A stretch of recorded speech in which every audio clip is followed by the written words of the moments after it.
हाँ आलू भुट्टा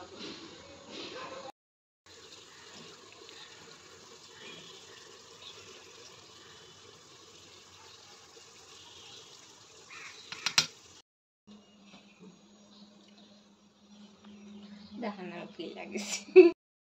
বাসমতি চাল হয়ে গেলে পানি শুকিয়ে গেলে আমরা দমে দিব। এরপরে আমরা বিরিয়ানি মশলাটা একটুখানি ছিটিয়ে দিব ডেকোরেশনের জন্য এবং ফ্লেভারের জন্য।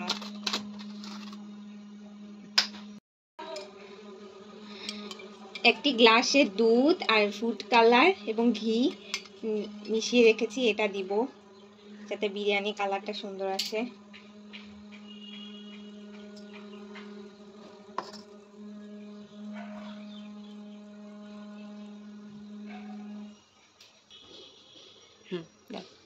তারপর দিয়ে দিব কেওড়া জল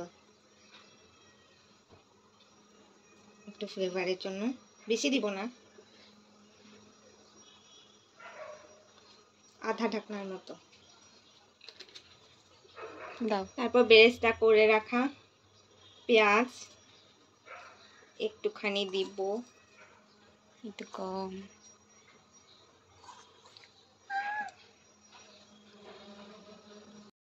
তারপর দিয়ে দিব কাঁচামরিচ ফ্লেভারের জন্য।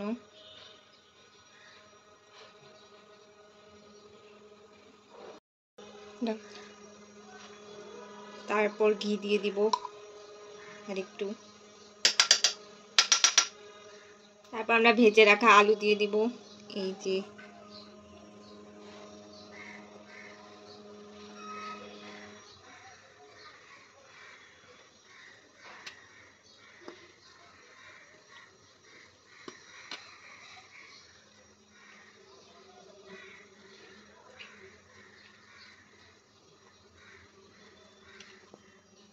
তারপর দিয়ে দিব আলু বোখরা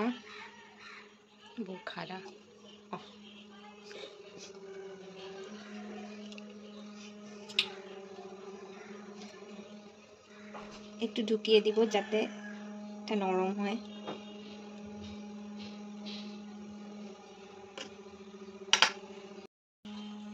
তারপর 2টি তারা মশলা ঢুকিয়ে দিব।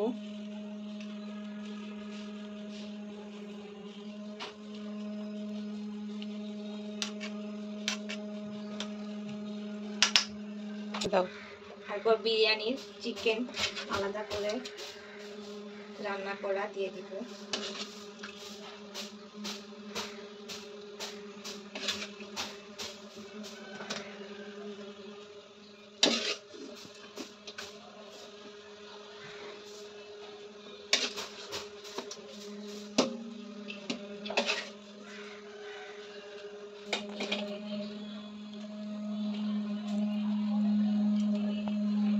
আমরা বাকি আরো কয়েকটি আলু উপরে দিয়ে দিব।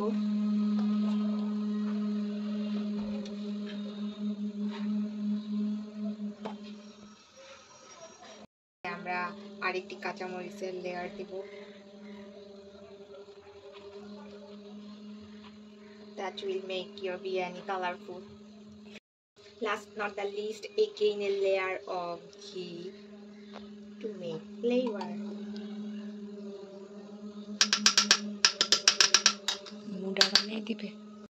Apparently that wasn't the last step.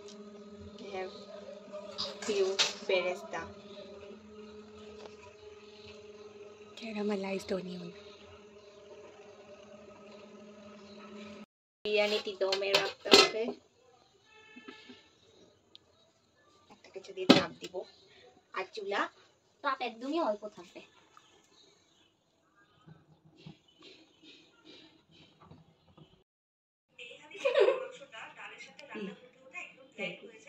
এই কারণে ডালটা মিঠে ফ্লেভারটা খুব ভালোভাবে হোল্ড করে আর হালিমটা দেখতেও খুবই টেম্পটিং। উপরে ধনেপাতা কুচি তুমি আর আমি যাব ওইদিকে বেস্টের কারণে ফ্লেভারটা আজকে হয়। তবে আরো আজকে তো আমরা এটা খাই স্পেশাল আমরা ট্রাই করি যেটা অনেক থিক আর ফ্লাফি। সেই অনুযায়ী অনেকদিন এই নামটা খাই না। নামটা একটু সুইট ছিল বাট বাকি আইটেমগুলো সেভারি হওয়াতে খুব ভালোভাবে করি। আরেকটা জাস্ট নিয়ে আশা করি আপনারা দেখে বুঝতে পারছেন এর সাইজটা ভ্যারি করতে পারে। এখানে কিন্তু পায়াও ছিল। কেউ যদি পায়া ট্রাই করতে চান তাহলে এটা আমাদেরকে জানাতে পারেন। যদি অ্যাভেলেবল থাকে তাহলে ওরা দিতে পারবে। নিহাইগুলো আমাদের লোকাল নিহাই থেকে একটু ডিফারেন্ট, পাকিস্তানি স্টাইলে করা হয়। দেখতে যদিও মনে হয় অনেক স্পাইসি হবে বাট অতটা স্পাইসি ছিল না। যারা নন স্পাইসি ফুড প্রেফার করেন তাদের জন্য সুইটেবল হবে। আর